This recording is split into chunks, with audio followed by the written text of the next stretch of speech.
Just 3 years ago, Jayden Daniels had Arizona State fans and players at his throat for following his controversial decision to enter the transfer portal. Many didn't believe he had what it took to reach the next level or even deserve a second chance after how his career ended in Arizona. But in the first 5 weeks of his rookie season in the NFL, he's blown any expectations out of the water. This is the story of how Jayden Daniels went from having his ASU teammates trashing his locker to winning the Heisman, cementing himself as one of the college football greats and possibly the man to be the savior for an entire NFL franchise.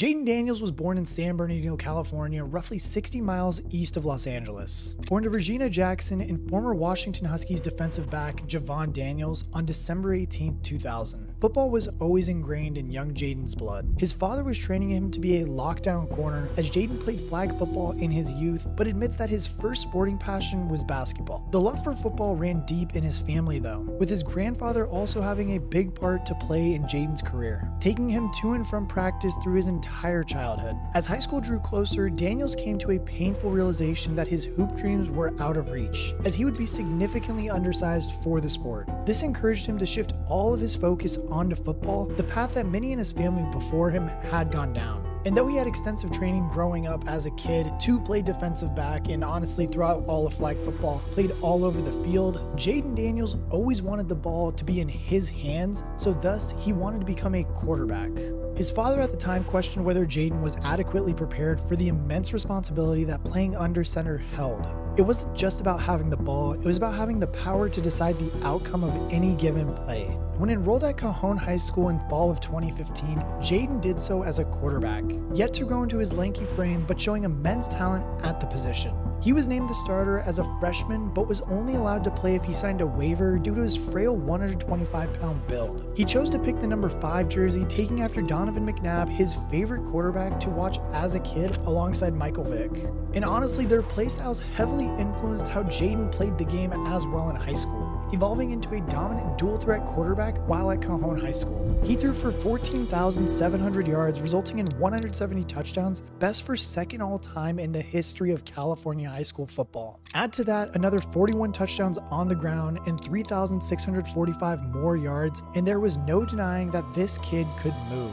In his junior year, Jayden set a California state record for total offense in a single season with a staggering 6,431 yards. As he started to fill out his frame, he was considered the best dual-threat prospect in the class of 2019 and consequently saw offers flood in from all over the country. At 6'3" and now closer to 185 pounds, Daniel was a force to be reckoned with in the talent-rich Southern California area, putting the entire state on notice with the ability to affect games in a variety of ways. Jayden took part in both the Elite 11 camp and the Army All-American Bowl, further generating hype around the San Bernardino native. And finally, he did narrow down his choices to the Pac-12, not planning to go too far away from home for the next 4 years. Arizona State was the program that stood out to him the most. They were recruiting multiple quarterbacks from the class of 2019, and when Daniels met Arizona State head coach at the time, Herm Edwards, he became convinced that Tempe was the place for him. And I think one of the biggest reasons why was because, you see, Jayden Daniels started all 4 years as a starting quarterback in high school and didn't want to go to another program where he would be forced to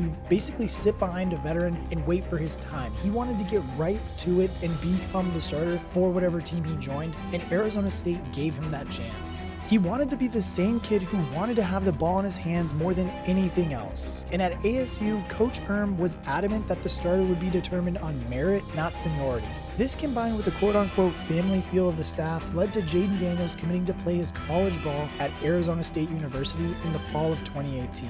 He hit it off in Tempe, proving that he made the right choice as he was named the starter in August, which was no small feat. Jayden Daniels was the first true freshman to ever start the season for the Sun Devils, and with a 297-yard day of total offense in his debut against Kent State, he was surely deserving of the honor. Daniels continued to display ability far beyond his years, improving his understanding from the position while only throwing 2 interceptions in the rest of his freshman year. He led ASU to a remarkable upset win against Justin Herbert's Oregon Ducks, where Jayden nabbed 3 touchdowns on the night, throwing for 408 yards and showing that he wouldn't shy away from any big occasion. Lead. They're getting a little wobbly, but a downfield shot to Ayuk! A foot race! They won't get him! Wow! He ended the season with a school record for passing yards as a freshman with 2,943, proving that he was indeed ASU's man going forward. That was until the COVID-19 pandemic, which completely altered the college football landscape in 2020. Pac-12 teams were among one of the most affected as ASU season started in November and only saw them play 4 games. The first was a tight loss against USC, where Daniels demonstrated his remarkable rushing ability as he rushed for 111 yards on just 11 attempts. Another loss against UCLA followed, but then a 70-7 blowout of the Arizona Wildcats proved the biggest margin of victory in the rivalry's history. And Jayden's 3 total touchdowns had a pretty big part to play in that. A win in their final game against Oregon State ensured that Daniels ended the season on a high note, which the Sun Devils would be hoping to carry with them on their return to normalcy. Unfortunately though, that was far from the case. In 2021, Daniels struggled in the passing game compared to previous seasons, ending the year with as many interceptions as he had touchdowns, with 10 apiece. This was partially down to the offense becoming run heavier behind Rachaad White in the face of increasing turnovers from Daniels, but Sun Devils fans had seen significant regression from his stellar freshman season, wondering honestly where they would go from here. But you see, not many people knew what Jayden was struggling with off of the field.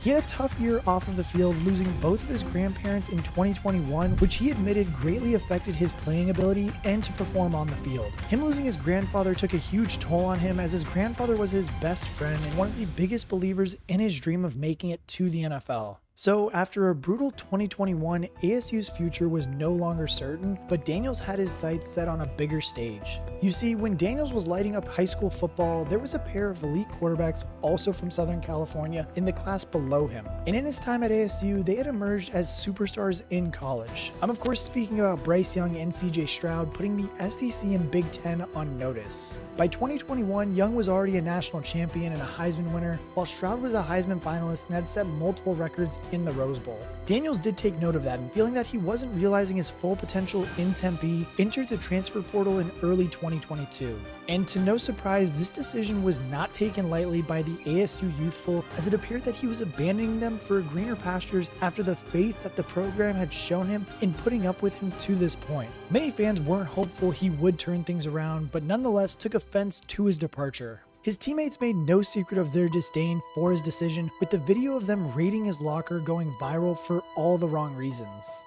Clean that nigga shit out. He out of this bitch. Nigga suck anyways. The fan base turned on him, but the truth is, Daniels' ambition of competing for a national championship was utterly impossible to realize in Tempe. Given the impressive tape that he had and the proven ability to start at the D1 level, there were many schools in the mix for Jayden that winter. There was one significant difference in the recruiting scene since he had graduated high school though, that being the induction of the NIL. There were lucrative financial offers from a variety of institutions, but after the way things ended in Tempe, Jayden knew he had to pick the spot that felt right for him above all else. Brian Kelly and his staff at LSU spoke little of the financial side, instead pledging their fullest commitment to help Jayden achieve his goals, both personally and professionally. When he announced his commitment to the Tigers, there was a noticeable shift in his tone. Jayden Daniels arrives at LSU in a loaded quarterback room. Death Valley in the SEC also met his criteria for a bigger stage at a program in transition. And honestly, it was either about to be a match made in heaven or about to all go up in flames. Surprisingly though, when Jayden beat out Garrett Nussmeier for the starting job, it was officially showtime for the former Sun Devil as their season opener came against Florida State. Though the Tigers fell short, Daniels put together a strong 323 yards of total offense and 2 touchdowns, proving he was up to par with the competition down south. Jayden looked back to his best in purple and gold, with a strong partnership forming between him and the sophomore receiver Malik Neighbors, who finished the season with over 1,000 receiving yards. In the SEC, Daniels' previously untapped dual threat potential was finally on show to unprecedented levels. Three-man rush taking a lot of time and now running with it. They don't have any timeouts. Has to get the first down. He does. LSU earned marquee wins versus Florida, where Daniels threw for 349 yards and 3 touchdowns, as well as a remarkable home win against Ole Miss, where he rushed for 121 yards and 3 touchdowns to complement his 248 yards and 2 touchdowns through the air. The most pivotal moment of Daniels this season, though, came when the Tigers hosted Alabama. He finally got his chance on the biggest stage against his fellow SoCal native Bryce Young, and it couldn't have been scripted any better. Jayden dominated both on the ground and through the air, but the game had to be decided in overtime. Alabama scored on their possession, then with LSU's first play of the drive, Daniels chose to keep the ball on an RPO, gliding 25 yards into the end zone untouched, and a point-after attempt would tie the game. But instead, the LSU Tigers chose to keep their offense on the field and go for two. Daniels for the win. Caught! It's good! LSU does it! Mason Taylor! After all the abuse directed at him for leaving ASU, Daniels once again proved he had made the right choice and was the guy to step under the bright lights, earning LSU their first home win against the Crimson Tide in 13 years. And though LSU finished the season far off a playoff spot, Daniels was moving along his redemption arc nicely, building back his confidence for one more year of SEC football and one last shot at the Natty. And though their overall results were a mixed bag, this LSU offense was truly a sight to behold. With Malik Neighbors and Brian Thomas Jr. breaking all kinds of records on the shoulders of Daniels' Heisman-winning season, Jayden had officially gotten his swagger back and cemented his place in LSU history. And although he went down injured in a loss against Alabama, the following week saw one of the most outrageous individual performances in college football history. Against the Gators, Daniels threw for 372 yards, resulting in 3 touchdowns, along with a jaw-dropping 234 yards and 2 touchdowns on the ground, the most total offense ever recorded in an SEC game. He's trying to run it. Got some space. What a move! Jayden Daniels again! Jayden Daniels, touchdown LSU! Add to that an 8 total touchdown game the following week against Georgia State, and it seemed that the Heisman was already his. Daniels ended the 2023 season with 3,812 passing yards for 40 touchdowns and 1,134 rushing yards for 10 touchdowns. That is the epitome of the term dual threat, and even without a whiff of a national championship, Daniels could leave Death Valley with his head held high. Due to all of that success too, his draft stock absolutely soared, and he joined the elite company of Joe Burrow as an outsider transfer quarterback who won the Heisman and got one over their eternal rivals from Tuscaloosa. Fast forward to the draft now, with Caleb Williams locked in as the indisputable #1 overall pick in the 2024 draft. The next few spots were up for grabs. And this past year's draft class was a quarterback-rich draft in a quarterback-starved league. But Daniel stood out among the crowd for many reasons. His vast experience in multiple systems in college gave him an edge over the younger quarterbacks in the draft, while his size and mobility offered a unique package, which is honestly all the attributes needed to start right away. As we all know, Jayden Daniels was eventually selected 2nd overall by the Washington Commanders. With the 2nd pick in the 2024 NFL Draft, the Washington Commanders select Jayden Daniels, quarterback, LSU. And coming out of the draft, it was hard to think of a better landing spot. Washington has had its fair share of quarterback troubles under the 24-year-long ownership of Dan Snyder, but the team has since been bought by Josh Harris, who effectively cleaned house in the 2024 offseason. He brought in a new GM in Adam Peters, along with a new coaching staff headed by Dan Quinn, who has assembled a roster that possesses a balance of youth and experience, with the veteran presence of Zach Ertz and Austin Eckler on offense to help their new quarterback hit the ground running. Daniels earned the starting job in Washington and faced the Tampa Bay Bucks on his first outing in the NFL, and though the Commanders came away with a loss, Daniels had a decent first showing with 2 rushing touchdowns but 3 fumbles alongside a 70.4% completion rate. He would face off against Malik Neighbors' Giants in week 2 and came out on top, but not without paying the price of 5 sacks, but it was another solid day through the air with a 79.3% completion rate for 226 yards, but still no passing touchdowns for Daniels. As the Commanders traveled to Cincinnati in week 3 though, the narrative revolved around this being the game for the Bengals to come to life against a weaker opponent. By the end of the night though, all anyone could talk about was the absolute clinic that was put on by Jayden Daniels, who completed 21 of his 23 pass attempts. That's a 91.3% completion rate, which set an NFL rookie record.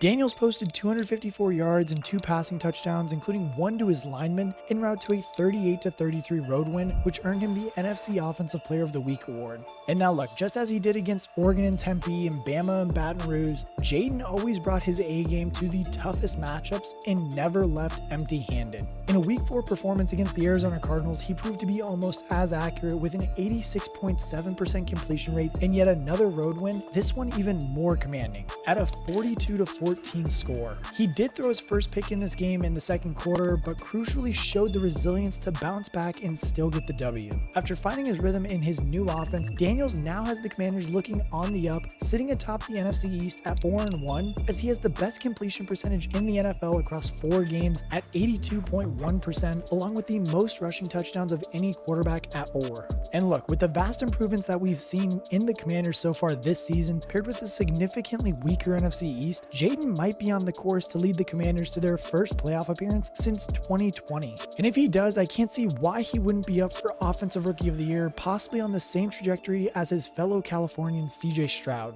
In fact, Daniels has been even more accurate and had over 150 more rushing yards than Stroud did 4 games into his rookie year. Albeit with slightly inferior passing numbers, but still nonetheless, Daniels is putting together a rookie season right now that nobody has seen. And look, straight up, if Jayden Daniels does continue to improve, we possibly could see him outdo what CJ Stroud did last year in his rookie season. And not only that too, but they can also win the NFC East, which they haven't done in over a decade. Forever regaled in gold, Jayden Daniels has been a traitor in maroon at ASU, a legend in purple at LSU, and a sliver of hope in burgundy in Washington as we speak. His career has been jam-packed, full of ups and downs, but he may now be finding his footing in the pros better than any of the other quarterbacks in his draft class. Jayden's future is undeniably bright, and his dreams are coming true before his eyes, because if he keeps playing like this, Washington will let him keep the ball in his hands for years to come. But I want to know what you guys think. How good is Jayden Daniels going to finish out this year? As we all know, the kid is putting together a rookie year for the ages, something that we've never even seen, and I was a Jayden Daniels hater, as you guys know. He's completely made me put my foot in my mouth and is showing everybody up that he is the best quarterback right now from this rookie class, outdoing Caleb Williams. But honestly, all the rookie quarterbacks are kind of starting to show what they can do as they get more comfortable from just playing more games this year. But Jayden Daniels has definitely stepped it up to a whole nother level. So we're gonna have to see what happens. But as always, thank you to BetUS for sponsoring today's video. If you guys did enjoy it, make sure you guys like, comment, and subscribe. And as always, I will catch you guys in the next one.